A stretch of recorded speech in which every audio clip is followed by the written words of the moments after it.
Welcome to the Tech Egg. Don't get scrambled. Enjoy the video. You start by weighing and sifting dry ingredients to prevent grit. This gives smooth shells.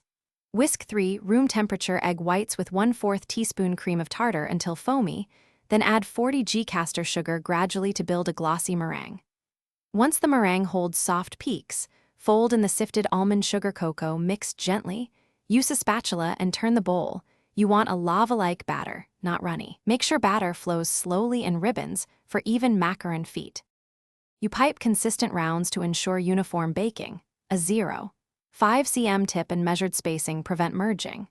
After tapping the tray to pop large bubbles, let shells rest for 30–60 minutes. This skin prevents cracking and creates feet. Once rested, preheat oven to 140–150 degrees.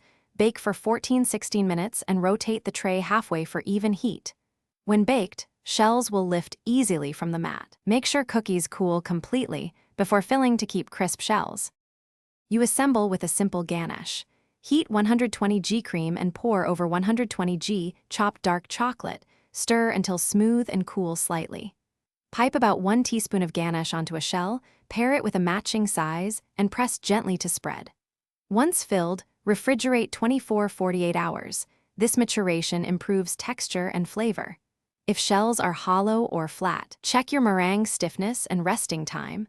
Overmixing or underdrying are common causes, so tweak fold. Thanks for watching. Consider subscribing if I helped unscramble your problems.